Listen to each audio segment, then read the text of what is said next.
Hello and welcome to the Shea Hates Everything Podcast, where we talk about video games, movies, comics, and other shit that matters. My name is Shea, and today I hate looking for a job. My name is Kyle, and today I hate when the person in front of you leaves a mess in the bathroom, so you have to clean it up so the person behind you doesn't think that it's your mess. And that is, I get you. That is super gross. Yes. So let's move on. Okay. But I feel you on an emotional level, and I'm sure I'm not the only one.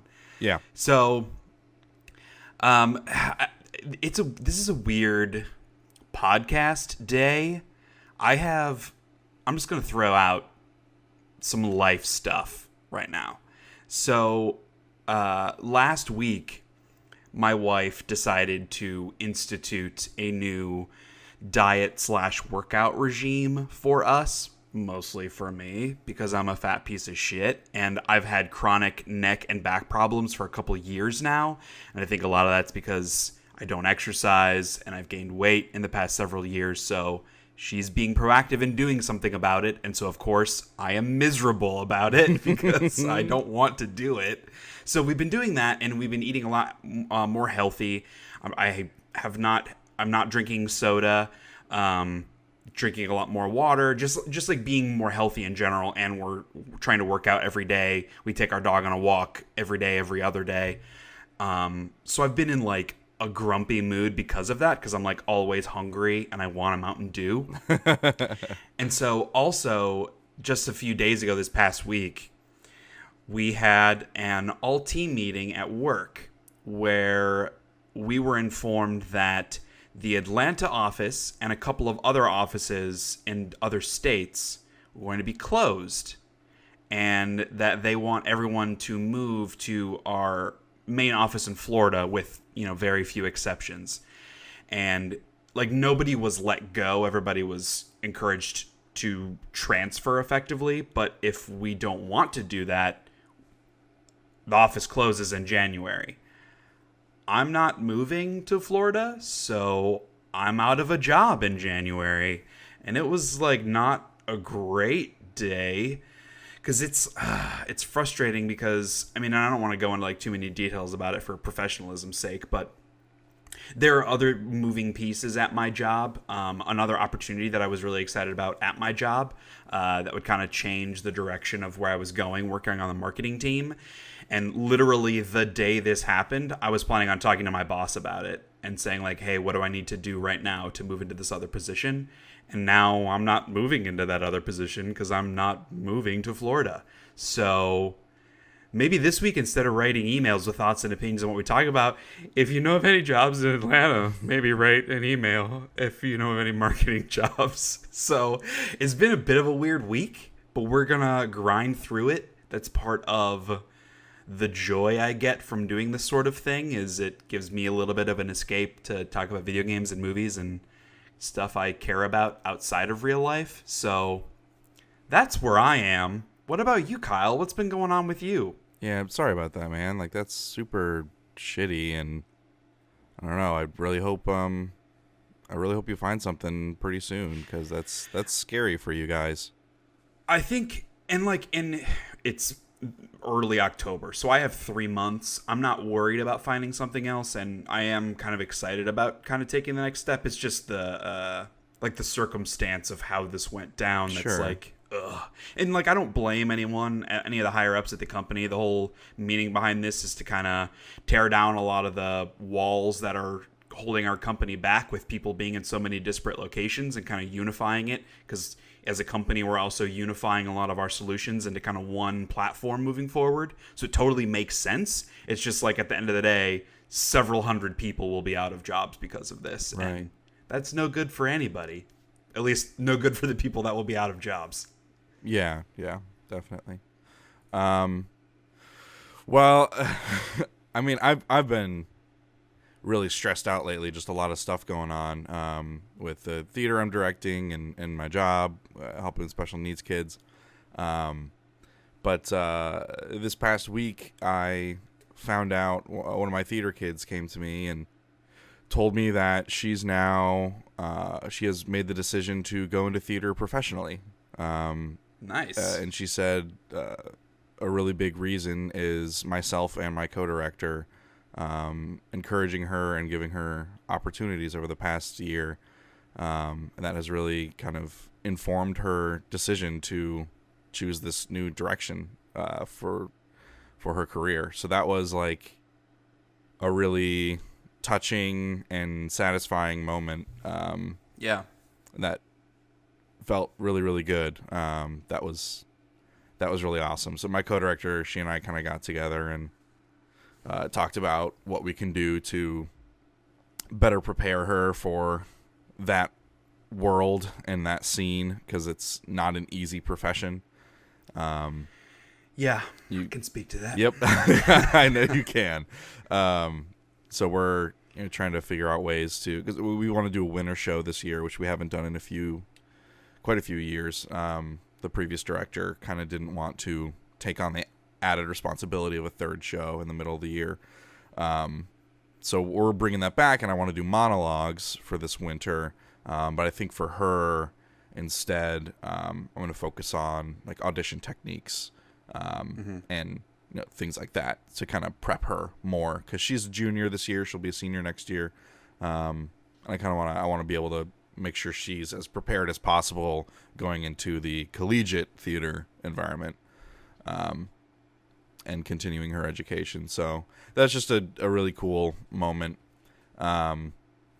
Also this week, kind of in stark contrast to that moment, one of my kids in my special needs room, I have a cooking class with 5 of my kids. We're integrated into a normal class, so they're all cooking. We have our own little kitchen island that we're cooking on. I'm trying to lead them, which I'm the worst possible person to be teaching children how to cook, because I don't know what the hell I'm doing. So half the time the teacher's just over there doing it for me. The American education system. I know. Jeez. Tell me about it. And 2 of my kids, they have Down syndrome, and they can be very stubborn sometimes. That's just kind of goes with the territory. And so they often don't like to participate in the cooking lessons. And the one guy just wants to eat everything. So as soon as it's done, he's like, yeah, bring it over here. Like, yeah. And I load up a plate for him, whatever it is, and he'll gobble it down. The girl's really picky, so she won't eat any of it. So she just kind of hangs out, and I bring her over every now and then to show her 1 or 2 things that we're doing, just to try and keep them involved. And a couple days ago, this was on Thursday of this past week, before you guys are listening to this, I'm like both hands deep in dough, like kneading it. And the girl walks up to me and she goes, Kyle. I was, what's going on? And she has this look on her face. I'm like, oh God, what's going on now? And she's like, so-and-so jumped out the window. And I'm like, what? What? What are you talking about? What are you saying right now? Because sometimes my kids just say stuff. I'm like, okay, yeah, whatever. She's like, no, he jumped out the window. And I look around the corner, and he's not at the table he was sitting at. And I'm like, what? So I run over the window, and we're on the first floor. And I run over to the window, and it's like, so in plain view of the street, everyone who's driving by can see him. He's just standing on the outside of the freaking building, hanging out, like lifting his shirt up and scratching his stomach, because when he climbed through the window, he scraped up his stomach. And so, I was so mad. Because like he just, if you tell him to do something, he'll do it. And then he's like, well, so-and-so told me to do it. And so I talked to her, and she's like, no, I didn't. She totally did.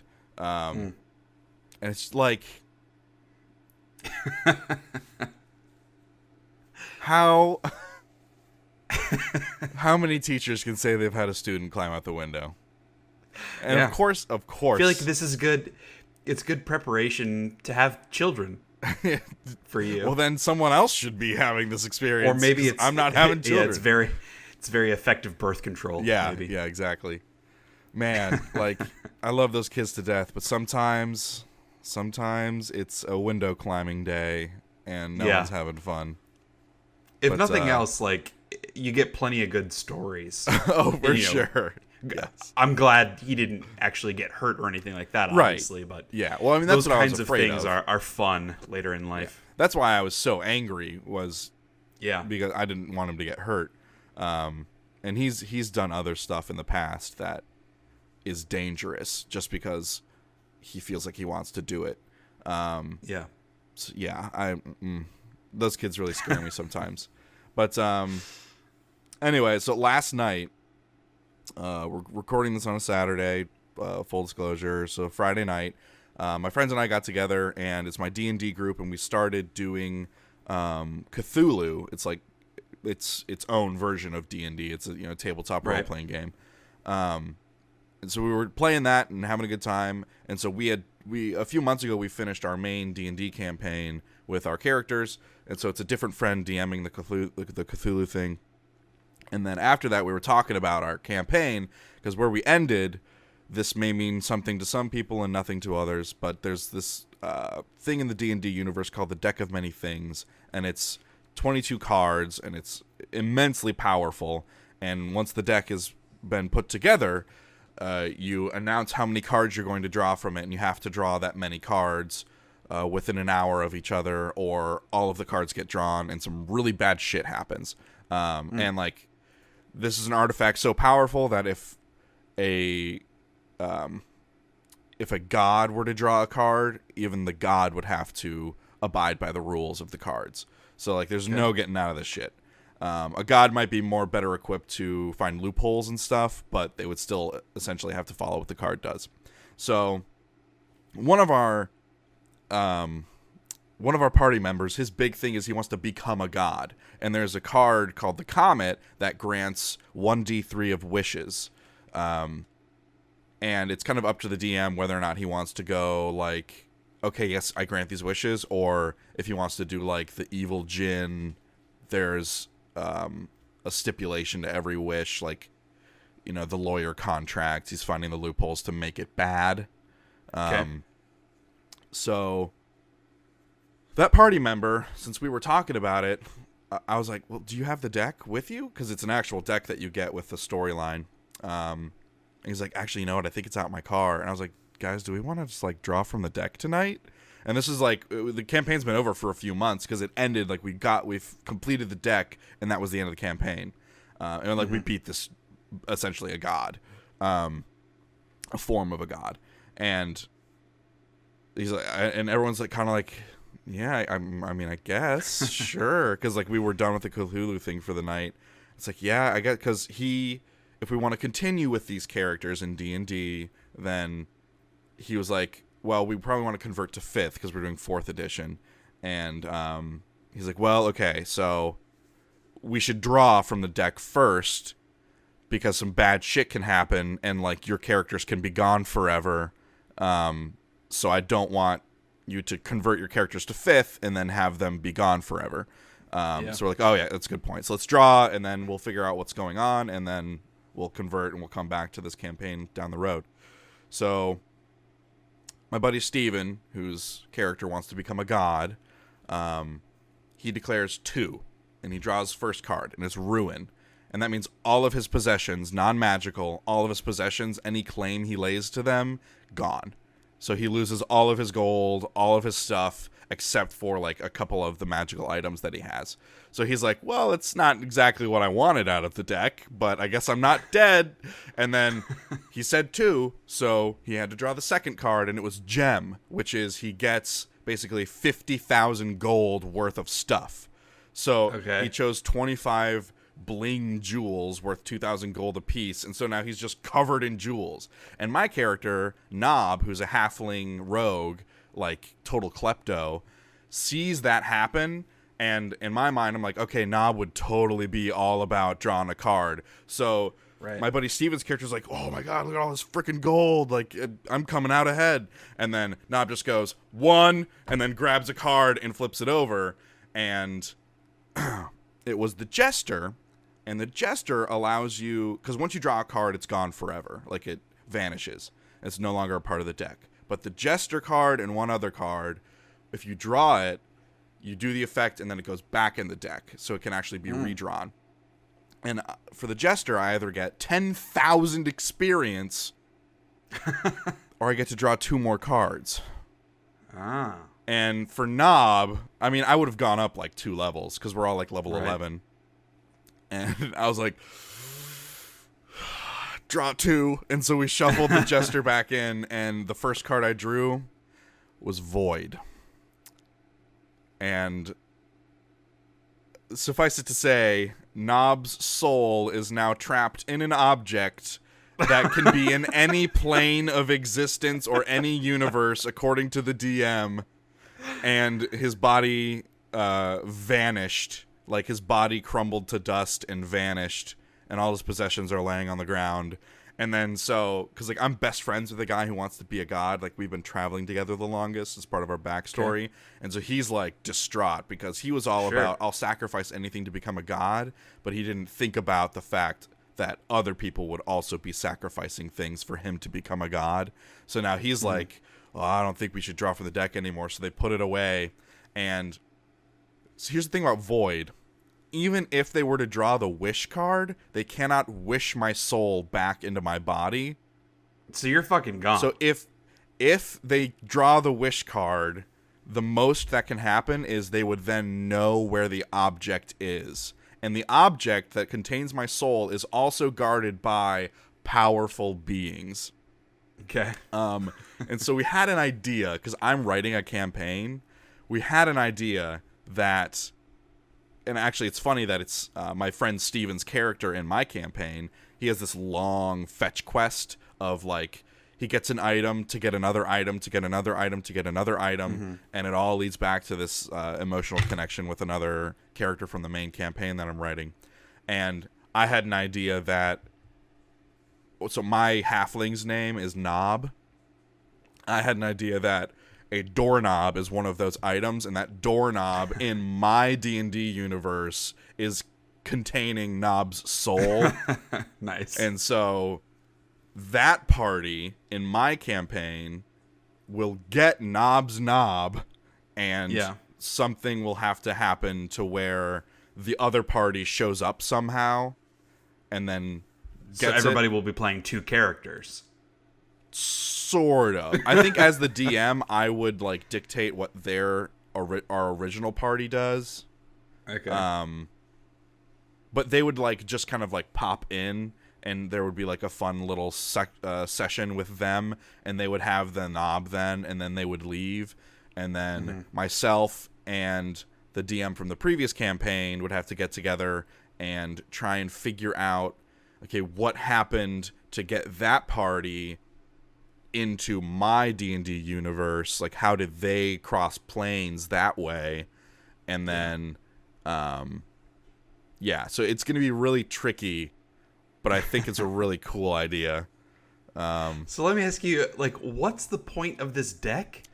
It's the deck of many things. Why would you you can draw from it because you can like the wish card, like there's gem, so 50,000 gold, like you could buy a small town with that much money. There's other cards that if you the next enemy you defeat, or if you defeat an enemy by yourself within the next calendar day in game, then you go up a level automatically. There's like just gaining power, there's like powerful spells you get access to, and then the wish card, that's the biggest one. Like a D3 of wishes, potential for 3 wishes, anything to be granted for that character. That's like that's a big deal. How many cards are in this deck? 22. Oh, okay. And there's so that's not that many. There's also a skull card, which we were afraid of drawing. We used it a lot in combat because the cards before you put the deck together could be used at the beginning of combat to summon, and there's a spell associated with each of them and an effect, and you can use them. So that's what we were doing during the campaign, is like, and we would always draw the skull card, and our DM was pissed because it's way overpowered. So we made all these encounters super easy. And the skull card, if you draw it from the deck, the Avatar of Death shows up, and you have to face him alone, and he's insanely powerful and kind of impossible to beat in combat, and he pursues you until he kills you or you find a way to defeat him. And the other tricky thing is, so if I say I'm drawing 3 cards, the first one I draw is death, I have to draw that second card within an hour, or the next 2 cards draw themselves simultaneously, and everything just happens at once. So that's another tricky thing, is like, so you have to beat death within an hour, or find a way to still be able to draw the cards while he's pursuing you. So that's another really bad situation that can arise from the deck. But we were just like, yeah, fucking the campaign's over. Let's roll the dice, man. And then my character's soul gets sucked out and put into another plane of existence. Well, hey, roll credits. Yeah. That's the end. And so, like, the picture that our DM painted was very vivid. It's like, so, like, you're surrounded in blackness, and Thale, who was my friend Steven's character, Thale, all of the glitter and all of the shininess from your new gold is gone. And he's like, what? I lost all my gold? He's like, no, it's still there. You just can't see it. You're in the dark. He's like, oh, thank God. It's all still there. And then, right in the middle of you, you see this glowing light, and then you see a dark form in the form of Knob, and the light gets sucked out of his chest, and it disappears and vanishes, and the darkness fades, and then and Knob, you see Knob's body crumble to dust, and the wind sweeps it away. And then I was just like, and as the wind sweeps it away, you just hear, oh, shit. Poor Knob. Yep. Poor Knob. Isn't that always the way? It's always the most fun character who gets whisked away and crumbled to pieces. But yeah. Well, since we're on the topic of nerdy shit, Anime Atlanta happened in Atlanta just a couple of weeks ago, and I didn't know that this was going on. And I didn't even know that much about what Anime Atlanta is, other than I'm assuming it has something to do with anime, and it happens in Atlanta. But it actually took place at my office park. Oh, weird. Because it's like a really nice office park with like a legit park in the middle of it, surrounded by all these buildings. And so I was just leaving work one day, and I'm like driving out, and I just see a bunch of people in cosplay. Some good, some not so good. And I'm like, what the fuck's going on? And it was a bunch of teenagers, obviously. Yeah. It's a very odd experience. But hey, man, power to you. Like, the people that have the courage to own being I don't want to like judge, but like own that weird shit that they're into. Much respect to that. Especially when you're like by a bunch of older business people. It was a very dichotomous scene, walking out of my office and seeing like someone carrying a Buster sword made of foam. Yeah, that's pretty awesome. That's funny. But getting into kind of what we've been playing, watching, and reading. So just to get it out of the way, and I don't want to spend a bunch of time on this because we've talked about it to death already. Destiny 2. Yeah. So we talked about this the other day. You're just kind of done. I'm pretty much done with it. I watched Giant Bomb play through the raid and saw everything the raid has to offer, and I'm like, I don't want to fucking play any of that. So then what's the point? Just because because I haven't seen anything. I've seen like images, but no like actual gameplay of the raid. Does it just not look fun, or does it look too hard, or what turns you off about it? It looks like, so the fun part is figuring out what to do. And like that was fun for the bathhouse stuff that I played like 5 hours of. But then once you know what to do and can't execute on it, it's so fucking frustrating. And that's all those parts are, is figuring out what to do and then struggling to execute on it because the mechanics just aren't very good. And then that final boss fight, like, fuck that 7 different ways. Like, no way. I would never want to play that. That does not look fun. I'm going to have to check out, and I don't want to watch, to be honest with you, I don't want to watch Giant Bomb's 20-hour stream to like, get the whole experience of it. But it's like 3 sessions of about 8 hours each. Yeah. But I'll have to find some video online of someone that goes through it maybe a little faster. Yeah, I mean, you can get through it in a couple hours. Yeah.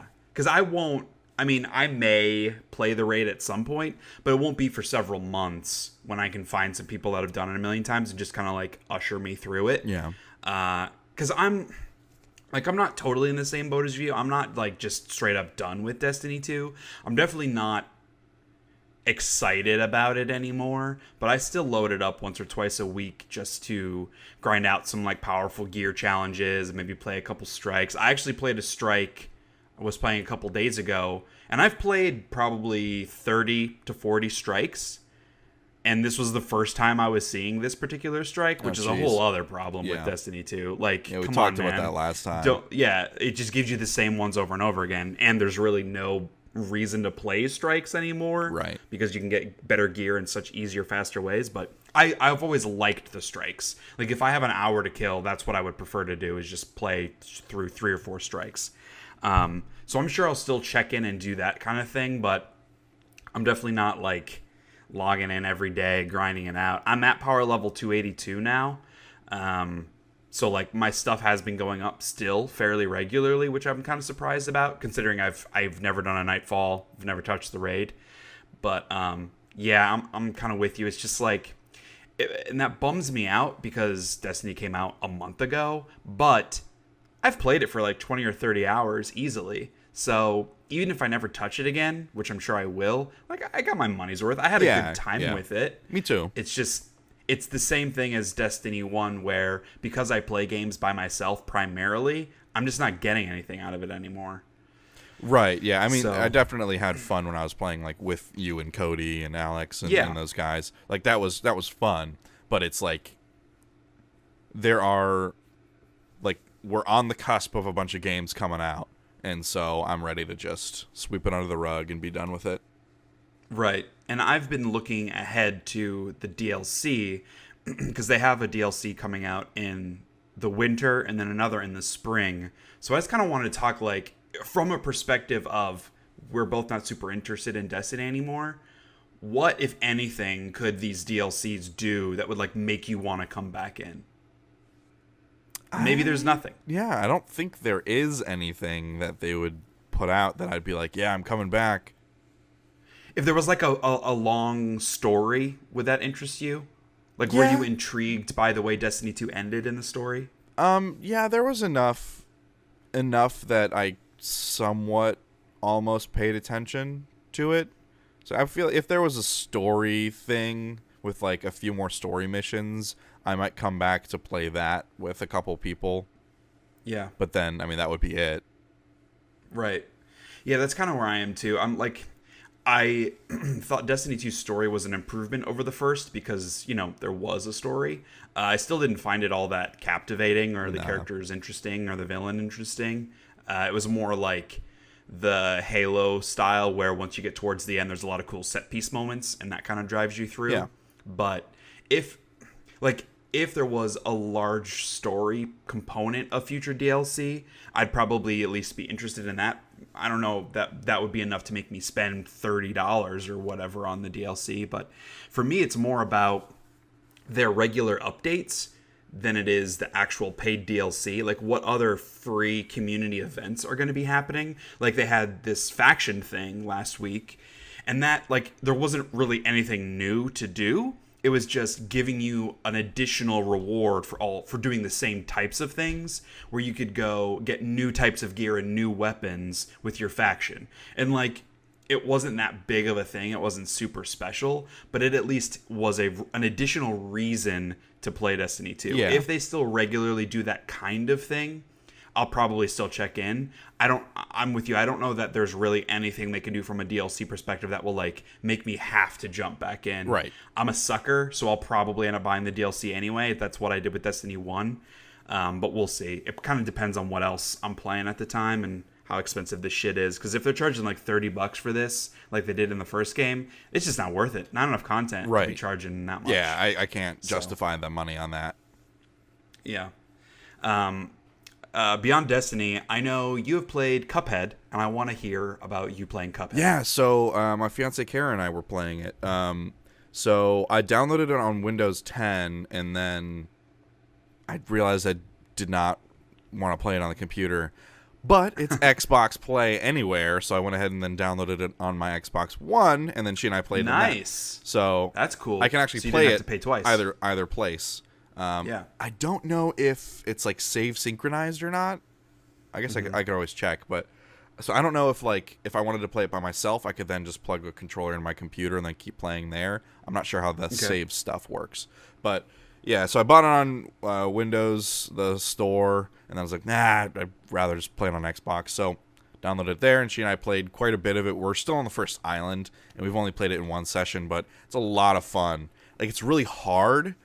Yeah, but I've heard. It's it's all about learning patterns and memorizing, and so it's very Dark Souls in that aspect, where when you're facing a boss, it's all about learning the patterns and the weak spots and the flow of the battles and everything like that. It's very similar to that. I know, last episode we talked about people calling Cuphead is fetishizing. What was it? Difficulty. Fetishizing difficulty. I don't know that this does that necessarily. It's not that it's glorifying the difficulty. It's that there is a way to do every boss battle, and there's a way to avoid everything, and it's leaving it up to the player to determine what that is through trial and error. It's very technical. Yeah. Those kinds of games are very technical. There is a right answer versus something like Dark Souls, which is a lot more free form and just super hard to figure. Right. Those bosses have patterns and shit too, but there's a lot more room for improvising in that kind of game. And room for error. Yes, because Cuphead. I mean, and I haven't played it, but it seems very straightforward. Sounds like a bad word, but it's a side scroller. You can only really move in a couple of directions. You can only shoot in a couple directions, and so there's not as many options for how to defeat something. Right. You just kind of have to do the thing correctly. Yeah, and mechanics wise, there's not a lot. Pardon me. There's not a lot going on. It's all about execution, which is fun. And she and I were getting really frustrated at a couple levels, but we were still having fun playing it together. Because she and I don't get to play games together very often, just because there aren't that many games that we would both be interested in playing. That are couch co-op. Right. So it was nice to be able to play something with her, and then because I mean she's not bad at games, she's good at games, and so she was holding her own. There was one instance though where she died really early into a boss battle, and then she's like, wipe, whatever, we'll do it again. And I was like, don't want to fucking do this. And then I wound up beating it by myself. And she was like, how the hell did you do that? And then it made me feel really good. So yeah, it has a lot of fun moments. And style wise, I have never seen anything like that game. It is fucking fabulous. It is so cool. That's my issue with Cuphead. I mean, the larger issue is I don't have an Xbox One, so I'd have to play it on PC, and my PC doesn't run games very well. That's kind of the base problem with me playing Cuphead. But also, I don't enjoy those super, super hard video games anymore, like we talked in the last episode. But the style is so amazing in Cuphead, I still want to play it, so I need to figure out a way that I can play it. Yeah, because the game isn't dark and brooding. It's not fuck you. The game is you're dead. It's a lot of, it's fun. It's so cool to look at. I saw a video of someone playing it on an old black and white tube TV, with the dials and stuff. It was so cool. Also, it makes it very difficult to play because anything that's colored pink, you can, I forget what they call it. I forget what the term is, but you can tap it and then it gives you an extra super thing on your super meter because you're building up super as you hit stuff with your gun, and if you get all 5 of the cards, then it's a super, or you can blow one card at a time and it's a lesser super. And so if you hit one of those pink things and you bounce off it, you kind of you can use it as a double jump thing, which allows you to avoid some enemy attacks and stuff, but then it also helps build that super faster. So it's really useful for boss battles. And then at the end of every because the whole game is boss battles, there's the occasional run and gun is what they call them, and it's side scrolling, so you're going and going and going, and those are really hard levels too.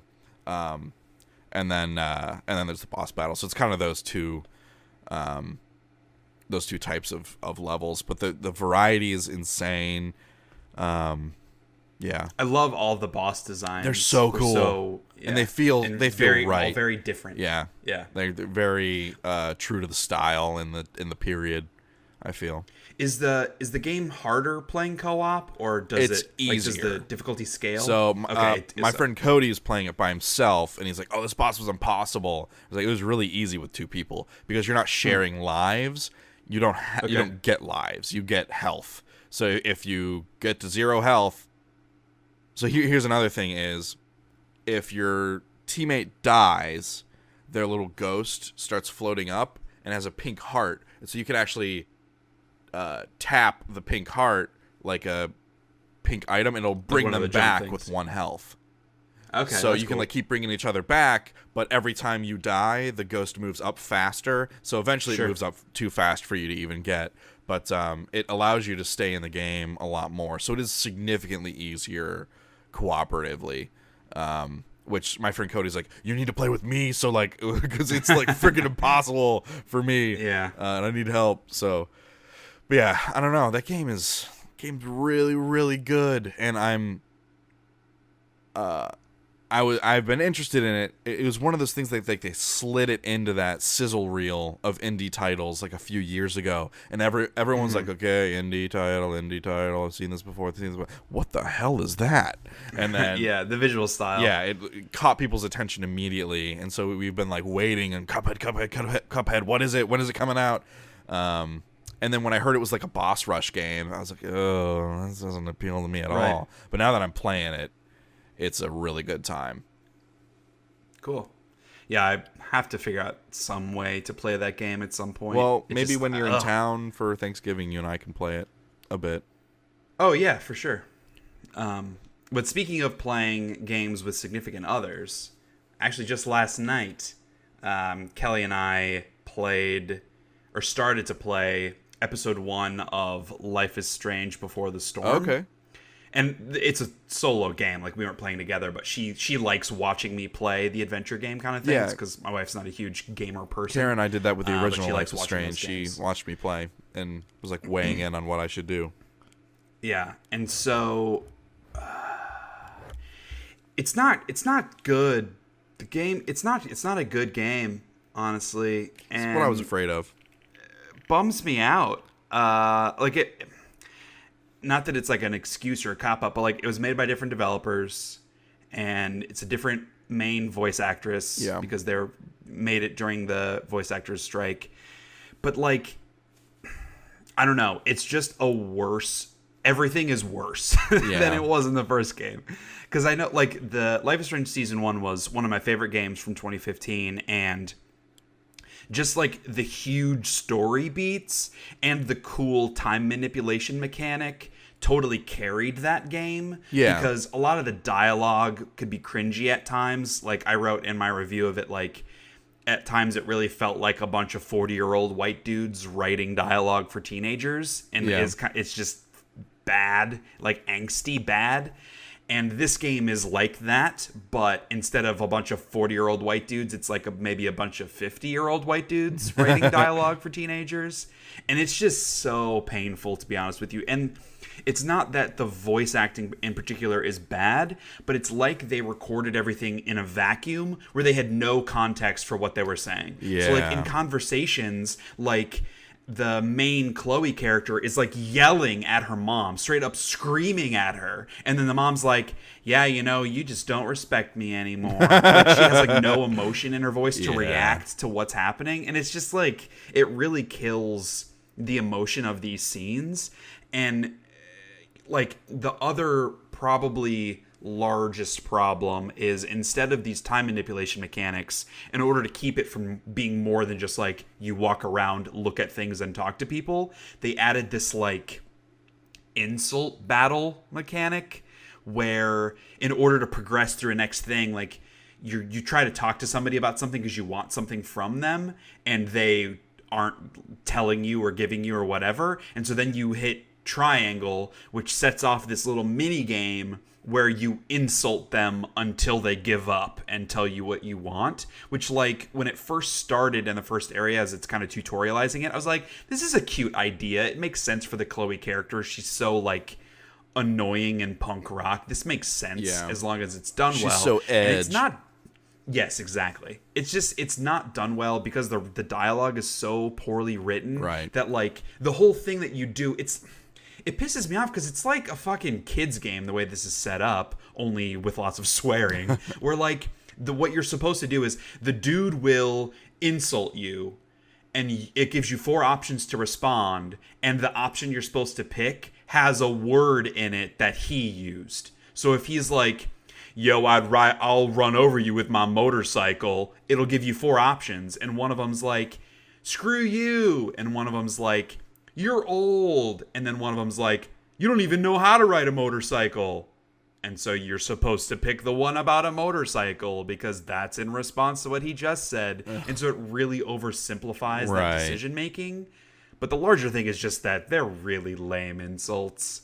And so at the end of it, like once you fill your meter and you quote unquote defeat him, he's like, yeah, you don't give up. I respect that. And I'm just like, really? This 17-year-old girl just threw a bunch of really lame puns at you and you were impressed by that? I don't know. It's not good. And technically, there's something with the camera that I've experienced in other games where I was trying to figure out how I can describe this because I was trying to describe it to Kelly too. Because like as I'm playing it, the camera's just like totally out of whack, going all over the place. She's like, what is happening? Why can't you look at this thing?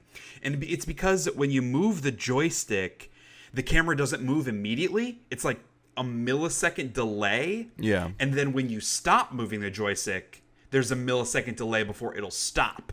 So It's like, and it also speeds up the longer you hold the joystick to move the camera. So like it moves slowly at first and then speeds up. And then when you let go, it keeps going. And so it's just like, it all adds up to, the fucking game is walk around and look at shit. That is the entire fucking game. And I can't even do that the way I want to do it because they fucked up the camera so bad. There's like animation priority on the camera. Yes. Which is really weird. It is bad. And I feel like I've seen that before. Maybe an hour. And because she was really excited about it. We were trying to figure out what we were going to do last night. We're like, should we watch the show or do this thing? Or, we can do our own thing tonight. And she was like, can we, because I had brought up that I actually bought Life is Strange the day I found out that I was losing my job. Just as like I want to play something else. So she was like, let's play that game. And she was really excited about it. I was like, okay, cool. So we played it, and after like 20 minutes, she was like, yeah, we can stop if you want. So I will finish this first episode because, to be fair, the first game started really slow, and it didn't have these other issues I'm talking about, but the story of it wasn't that interesting, and the dialogue was pretty cringy in that first episode. So like, I'm still crossing my fingers that it will at least have some hook at the end. But right now, like, it's just a straightforward adventure game where you just walk around and talk to people. There's no mystery happening. It's just an angsty teenager who is so fucking annoying in the first place and unlikable. I don't know. It's a bad game, and it bums me out. But hopefully it doesn't continue to be a bad game. Right. So what else you got? Still playing more Wolfenstein Old Blood. Got a little further in that on my replay of that. When does Wolfenstein 2 come out? It's soon, right? Yeah. Is it this month? No, I think it's November. Yeah, I'm looking it up too. No, it's at the end of the month, October 27th. Oh, okay. Dang, yeah, that's sneaking up on us. Yeah, so you better finish Old Blood. Yeah, I really need to. I played the Call of Duty World War II PC beta last weekend. Oh, nice. And you were already pretty sold on this game. Yeah, M1 Garand, and boy, does that gun feel good. It's been a little while since I played it's been a little while since I played Call of Duty, seriously, but it's been a very long time since I played a Call of Duty that feels like it's back to the fundamentals.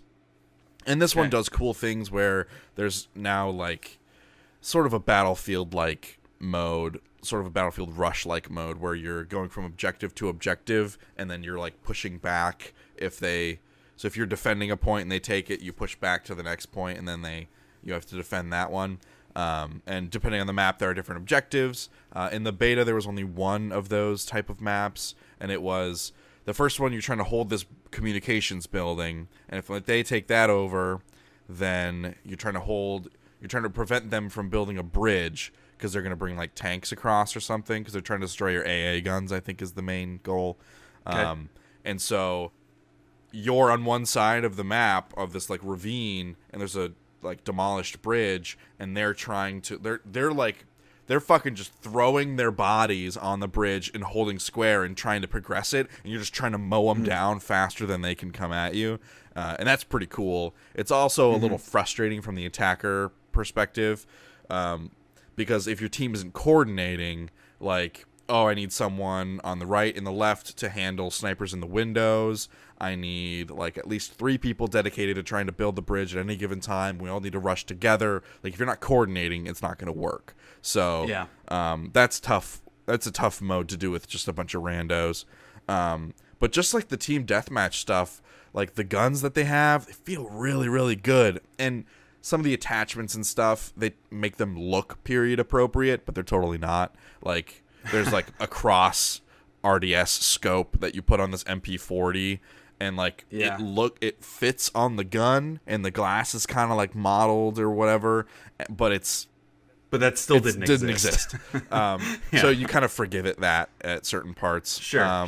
It is a video game. But I had a lot of fun with it, and on PC, it's so fast paced is the thing I always loved about Call of Duty, is how fast it was. Like from the time you die, just mash square, like skip the kill cam, I don't give a shit, I need to kill people, and boom, you're back in. Like right away. Boom, boom, quick turnaround. And like my first match, I went even on KD, and then my second match, I had like a 3.0 KD. And I was like, I'm back in it, baby. And then like I didn't have a single match where I was a negative KD all last weekend. And I played probably like 20, 25 matches, so that made me feel really good too. And I know like the only people who are going to be playing that are hardcore Call of Duty people that are checking the beta out. Sure. So that made me feel pretty good, and it was a lot of fun. So now my decision that I have to make is, do I get it on PC, PS4 PC. Or do I get it on PS4? Because you're getting it on PS4? I mean, like, I'll be honest with you. I miss Call of Duty days. Like, I miss being... Like, the game that got me hardcore into Call of Duty was Modern Warfare 2. Yeah. I played a little bit of Modern Warfare 1, but that was it. Modern Warfare 2 was, like, the game. I played it for, like, 2 hours every single day, all day on Saturday. And then I hated Black Ops because I just didn't like the feel of it. And then I played a shit ton of Modern Warfare 3 as well, even though I didn't like that game as much. And then that was kind of it. Like, I played Black Ops 2 for a bit. I don't even remember what other Call of Duties there were. But, like, that was kind of it. That was my couple of years of Call of Duty. And it was so much fun. It was so frustrating because I'm so competitive, but it was fun. And I do miss those days. But part of it's more like... I was in college when that happened, and that's maybe more what I miss. Then I miss like being with my buddies playing than the actual game. Sure. So when I think about playing the actual game, I was fucking pissed the entire time, and I just can't do that anymore, dude. I broke my hand playing multiplayer video games. I can't do it. It's just not for me. And I'm going to get Star Wars Battlefront 2 because it's Star Wars and I want to play the single player. And I'm sure I'll play the online. A lot of what I'm seeing is turning me off because the heroes are like the only thing about that game. Yeah, I hate that. And I don't like that. But I'm not like saying no, I'm not getting Call of Duty. But I will tell you this. If you get it on PC, there is zero chance I will be buying it. So... I'm going to get it on PC, and then if you decide, okay, maybe I'd like to try it, I will also buy it on PS4, because I'm an insane person. Well, because I'll get, like, all the DLC package, like the Hardened Edition, whatever they call it now, on PC, and then if you get it on PS4, I'll just get, like, the vanilla game with you, because odds are you'll be done with it before you even want to play the DLC, before that even comes out. Oh, definitely. So. That's probably what I'll wind up doing. Yeah, I definitely $160 to play Call of Duty. I am seeing a very small chance that I will be getting it. I still would like to go back and play like the single player modes of the previous couple of Call of Duties. Me too. Just because the set pieces, like, they're so fun. And like I would like to play the single player of this, but I'm not going to pay $60 to play a 6-hour mindless shooter campaign. So. Yeah. I really wish. And if and like no games do this, and I don't understand why. I really wish they would segment. They would have options digitally for you to purchase the campaign of a game or the multiplayer of a game. I'm sure they have data that says if they did that, they would lose money. Otherwise, they totally would. Like, if it was, here you can play the multiplayer for $40, and you can buy the single player for $20, I'm sure they have data that says, well, no one, like, already only a fraction of our player base plays the single player. So that means we're charging less money for the people that are only going to play the multiplayer when they're already willing to pay $60 to only play the multiplayer. That's true. So from a business perspective, I'm sure they've run those numbers and it just doesn't make sense. That makes sense. Yeah. From a user, like from a consumer perspective, totally agree with you, but it's a business. They don't give a shit about consumers. Right. So that's kind of all I've been playing lately. So, I'm still Fallout 4 on, modded, but yeah. Yeah. Real quick, as far as like what I've been watching and stuff, because most of it's pretty much the same. We have 2 episodes left of The Leftover Season 2, and I'm back in. I know I was talking about it last episode that like it was really weird, and it still is a really weird transition for the show, but it's just it's such a phenomenally written, acted, scored, and directed show, which is like it's the whole package. And the story is interesting because like it's like that first season of Lost where it teases these larger mysteries, but not so much where it's like the only thing. Yeah. But it's also like that larger mystery isn't the point. It's about these characters trying to live their lives and deal with their, unique problems. It's just a really good show, and I'm still curious to see how the whole thing wraps up, because I wrote a review for season 1 that'll be coming out soon, but I was looking for images for it, and as I was searching, I saw, thankfully I didn't get any spoilers, but I saw 2 posts when I searched for The Leftovers that like the first post was why The Leftovers is the most underrated show of all time, and then the next post was why was The Leftovers so disappointing? So it's like I'm not sure one way or the other the way it's gonna go, but I'm back in. I'm glad that I'm enjoying it more, and it's one of those shows where because it's a drama, I typically have to be in the right kind of mood to want to watch it, but this show, it's so engrossing. Like, I'll watch an episode every day. I don't care. Like, it doesn't matter. If we're sitting and eating dinner, where we would normally just like, hey, let's watch an episode of The Office while we eat dinner. No, I want to watch an episode of The Leftovers. So it's really, really grabbing me. We also finished the most recent season of So You Think You Can Dance and Food Network Star. I know you care so much about this, Kyle. Oh, yeah. But on Food Network Star, the person we wanted to win did win, which was cool. But the person we wanted to win on So You Think You Can Dance did not win, which was a bummer. And in both scenarios, I was okay with 2 people winning, but there was one person I was really rooting for. And so we got one, but not the other. So it's like, hey, man, you can't win them all. That's right. But we also started watching, because now we're done with our existing competition shows. We started watching Top Chef. And like, just as a quick aside, the fucking culinary community, how pretentious are these people? Because that's one of the things that I really liked about Food Network Star is it's made for people like me that enjoy the competition of it, that are interested in food and like food, but it's also about like the personality of these people. Top Chef, it is all about the cooking. That's all it is. All they do is fucking cook. And there's like drama that happens, which I could give 2 shits about, but it's not like, there's no spectacle to it. It's about food, food, food. And because it's about food and not like making food accessible to people like me, it's all about how crazy impressive can their food be and their explanations of it. I just feel like left behind when I'm watching that show. I have no idea what the fuck they're talking about ever. And it's just, it feels very inside baseball all the time. It's still fun to watch because the food looks amazing, but it's not the same. I'm not getting the same joy that I get from some of these other shows. Right. So what about you? I feel a little bad because last weekend, Kara and I were celebrating our anniversary, so we had like a day at home. And I played the Call of Duty World War II beta. Because she said she wanted to like have a day where we just watch the Lord of the Rings extended editions, and so she started Fellowship, and I realized I cannot just watch those movies anymore. I've seen them so many times, I can't just watch them anymore. I have to be doing something else. Like, they can be on in the background. I have to be doing something else. Like, I just can't sit there anymore. Have you watched them regularly? Is that why? Well, so last year, my D&D group and I, we got together and we watched all 3 extended Hobbits and all 3 extended Lord of the Rings movies in a day. And that's like 22 hours or 23 hours or something.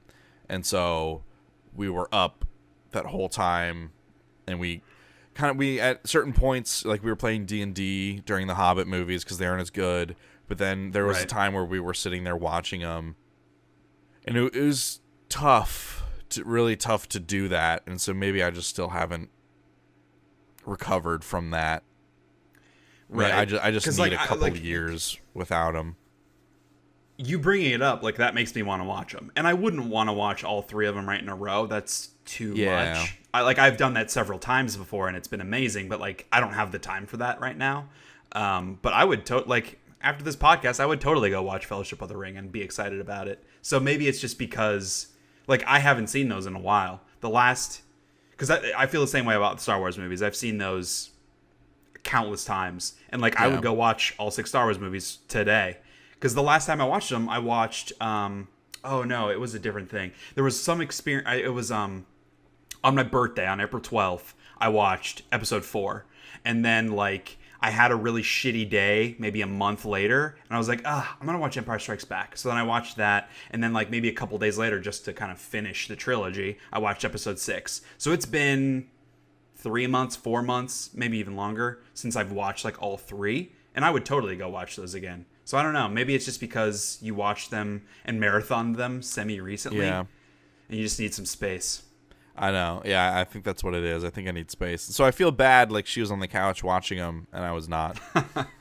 Happy anniversary. Well, maybe if it was on your anniversary, and this is the thing that she wanted to do, maybe you should have done it with her instead of playing video games? Yeah, but I couldn't sit there. Like, I tried for, like, 15 minutes, and I was like, I can't do this. I can't sit here. I also especially with Lord of the Rings, those are like heavy. Those are they're very long.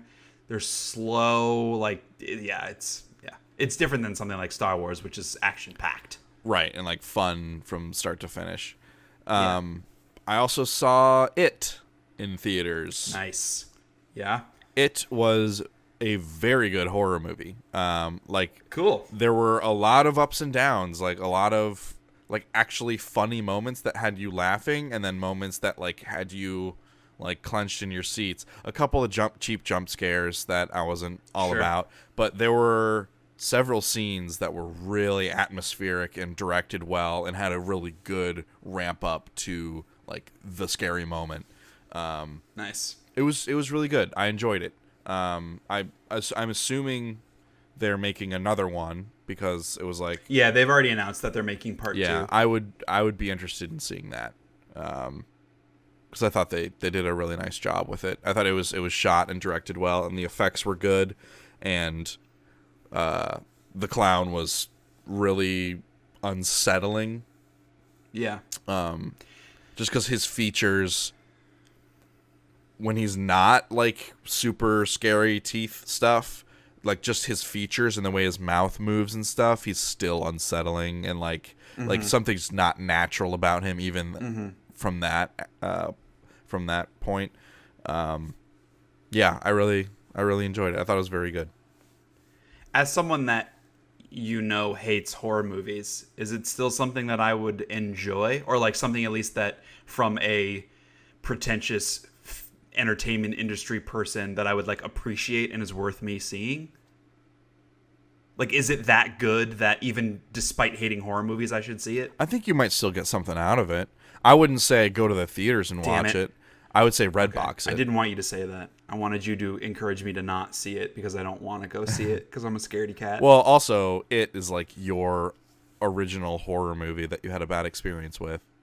the original Yeah. It. So I don't. It might be worse for you than it was for me because I've never seen the original, and I don't have that experience like nagging in the back of my mind like you do. But I think there are still things for you to appreciate and enjoy in that movie because there are parts that are funny and like are feel good and fun and like it makes you forget the horror for a little while. But then it comes back in full force. But the end of the movie is like a really feel good power trip for the main characters. Cool. There's a really good sequence there that you're like, fucking yeah! Finally! I enjoyed it. Yeah. And I will be, should be. Let me check my phone. Yes, I will. Can confirm I will be seeing Blade Runner tonight. Oh, nice. I'm assuming you've seen the original. I love the original. Have we talked about this? Okay, great. Because I didn't see original Blade Runner for like a long time because I went through my whole hipster phase. Yeah, I mean, I saw it like last year. Okay, so because everybody like in high school and even going into college, everybody talked about how fucking awesome Blade Runner is, and you got to see it. It's, you know, it made like the sci-fi steampunk thing like super cool, and I was like, no, fuck you. I don't like because it's popular and a cult hit makes me not want to see it. And people were annoying about it. Grow up, Shea. Like, yes, people were annoying about it, but grow up, Shea. And so I did eventually watch it several years ago, probably like a decade ago at this point. But like I appreciated it, but because it was so far removed, a lot of what was impressive about it at the time was no longer impressive necessarily. So like for me, it was like, it's a good sci-fi movie. It's not this amazing cult whatever. And so the new one, I'm less interested in it because of that. It's not like returning to this thing I love. It's like, yeah, it's a sequel to a good movie. So I don't know. I'm not going to go spend money to go see it in theaters. I do want to see it because I've heard that it's incredible. Yeah, so there's a lot of really good reviews floating around there. So yeah, I'll have thoughts about it on the next podcast. Yeah, provided my plans don't fall through tonight. Hopefully not. But is there anything else you wanted to talk about? Because that's all I've got. I want to talk about some news. That's what I want to talk about. Heck yeah. Transitions. So a couple like big trailers have come out. So two I want to hit on first because they're kind of like less impactful. But there's a Hey Arnold movie coming out. Right? Isn't that super weird? And yes, it is super weird. And it's purely Nintendo cashing in on the nostalgia. Nickelodeon. Because the entire premise of the movie is like Arnold's going to find out about his parents, which is something that was never really answered in the show. And so they're making a movie about it now where they go, I don't remember the name of the country, but they go to where his parents like vanished and they're trying to figure it out and whatever. And I don't know, like I loved Hey Arnold, and Kelly actually, she's been watching it like just for fun when she's making dinner because it's on Hulu. But I don't know, the trailer didn't do a ton for me. Like it seemed weird because it was like the trailer, it still seems like a show written for kids, but it isn't. It's written for us. Yeah, it's the written people for who young were adults. Kids. And like it has all of the same like returning jokes and stuff. And I was watching it and I was like, these were funny, but they're not to me anymore. Like these jokes aren't funny to me anymore. And I guess it's like it's been so long since I consumed any Hey Arnold media that it's not like coming home again or anything. You know, it's not that level of nostalgia. But I don't know. Like I won't see it in theaters. Like I might, I'll watch it at some point, but it's not like I'm gonna go see it in theaters.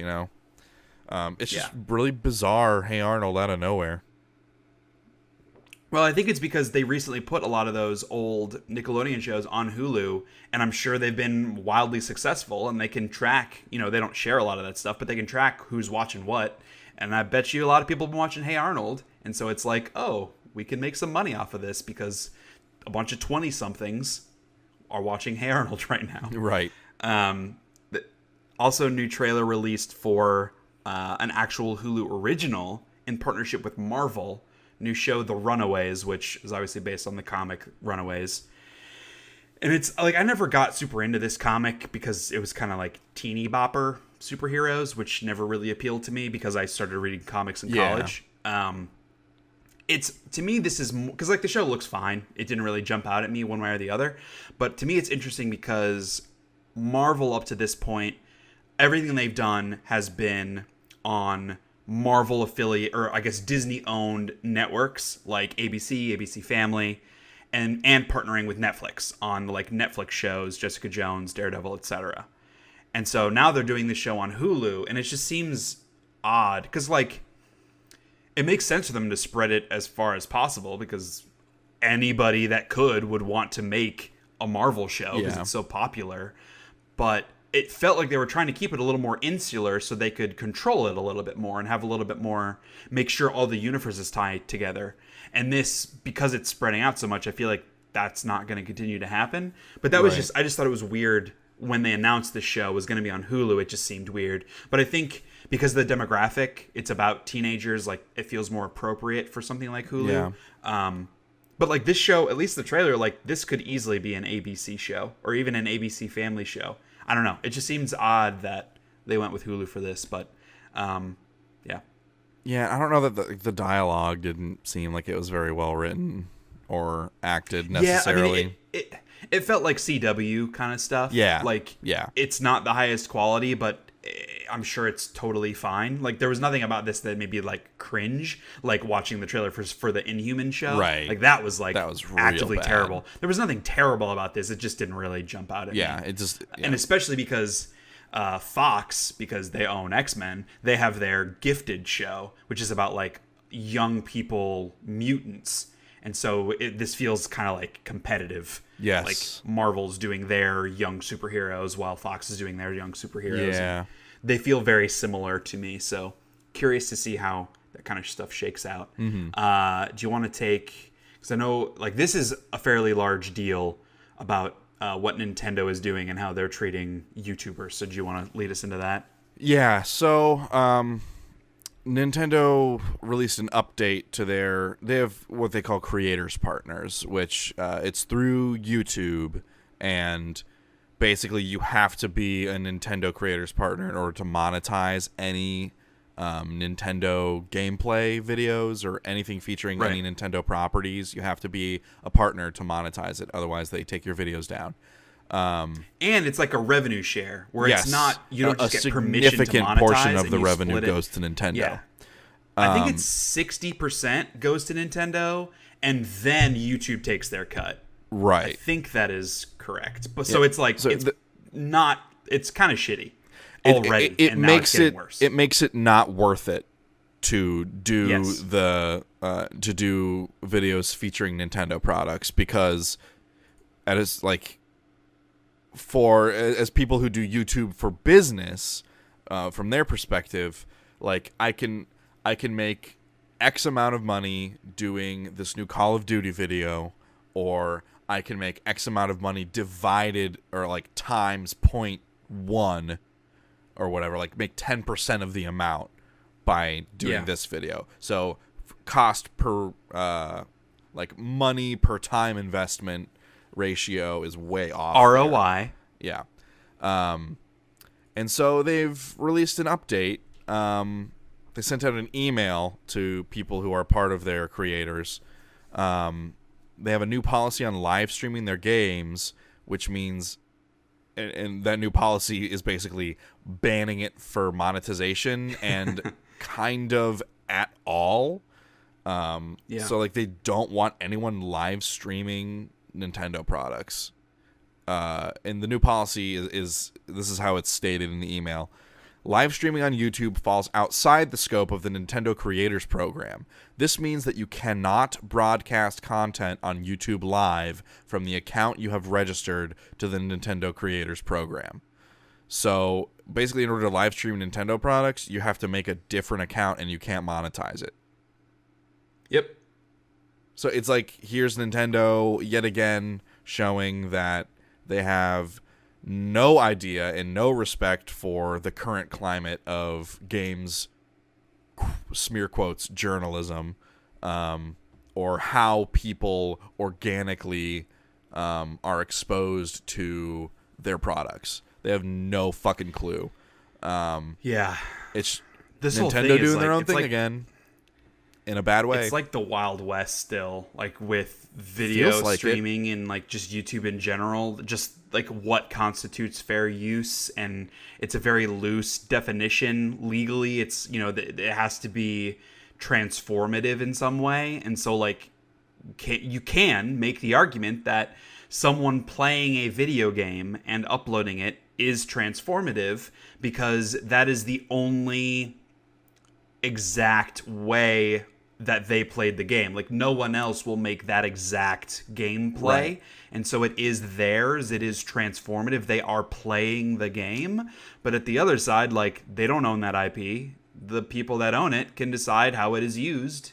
It's just, it's there are a lot of fair use discussions happening with the FCC for sure right about now. Yeah. And this is just another piece of that.